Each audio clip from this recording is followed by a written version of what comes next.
आज मैं आपको साईं बाबा की व्रत कथा सुनाती हूँ जो हम 9 गुरुवार व्रत में पढ़ते हैं। उस कथा को मैं आज आपको सुनाऊंगी। तो कथा को प्रारंभ कर देते हैं। कोकिला बहन और उनके पति महेश भाई शहर में रहते थे। दोनों को एक दूसरे के प्रति प्रेम भाव था, परंतु महेश भाई का स्वभाव झगड़ालू था, बोलने की तमीज न थी। अड़ोसी पड़ोसी उनके स्वभाव से परेशान थे। लेकिन कोकिला बहन बहुत ही धार्मिक स्त्री थी, भगवान पर विश्वास रखती एवं बिना कुछ कहे सब कुछ सह लेती थी। धीरे धीरे उनके पति का धंधा रोजगार ठप हो गया, कुछ भी कमाई नहीं होती थी।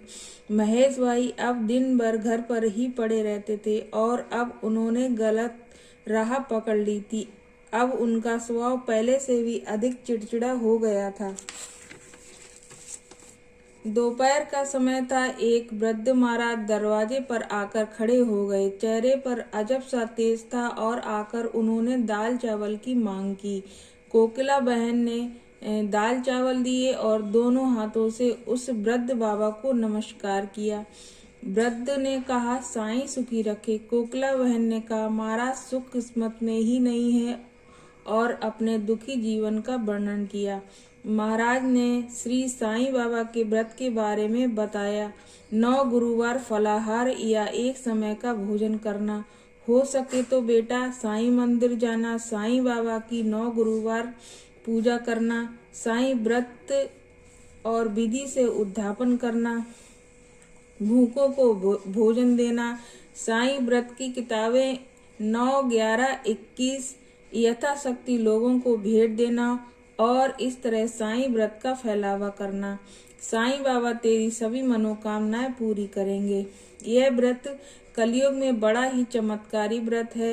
यह सभी की मनोकामना पूर्ण करता है, लेकिन साईं बाबा पर अटूट श्रद्धा रखना जरूरी है। धीरज रखनी चाहिए। जो उपरोक्त विधि से व्रत और उद्यापन करेगा, साईं बाबा उसकी मनोकामना जरूर पूरी करेंगे। कोकिला बहन ने भी गुरुवार का व्रत लिया। 9वें गुरुवार को गरीबों को भोजन दिया, साईं व्रत की पुस्तकें भेंट दी। उनके घर से झगड़े दूर हुए। घर में बहुत ही सुख शांति हो गई, जैसे महेश भाई का स्वभाव ही बदल गया हो। उनका धंधा रोजगार फिर से चालू हो गया। थोड़े समय में ही सुख समृद्धि बढ़ गई। दोनों पति पत्नी सुखी जीवन बिताने लगे। एक दिन कोकिला बहन के जेठ जिठानी सूरत से आए तो बातों ही बातों में उन्होंने बताया कि उनके बच्चे पढ़ाई नहीं करते तो परीक्षा में फेल हो गए। कोकिला बहन ने 9 गुरुवार की महिमा बताई।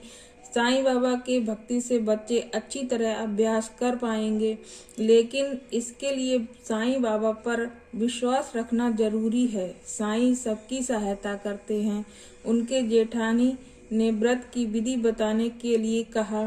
कोकिला बहन ने कहा कि 9 गुरुवार फलाहार करके अथवा एक समय का भोजन करके ये व्रत किया जा सकता है, और 9 गुरुवार तक हो सके तो साईं मंदिर के लिए जाने को कहा, और कहा कि ये व्रत स्त्री पुरुष या बच्चे कोई भी कर सकते हैं।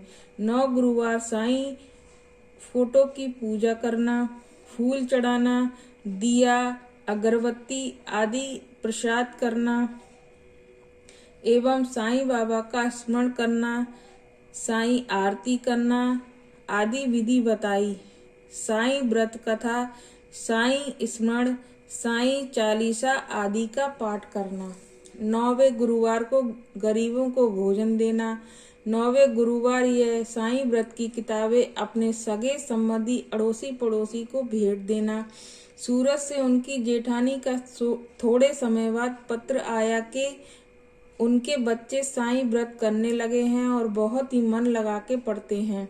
उन्होंने भी व्रत किया था और व्रत की किताबें उनकी ऑफिस में दे दी थी। इस बारे में उन्होंने लिखा कि उनकी सहेली चारू बहन की बेटी की शादी साईं व्रत करने से बहुत ही अच्छी जगह हो गई थी। उनके पड़ोसी के गहनों का डिब्बा गुम हो गया था।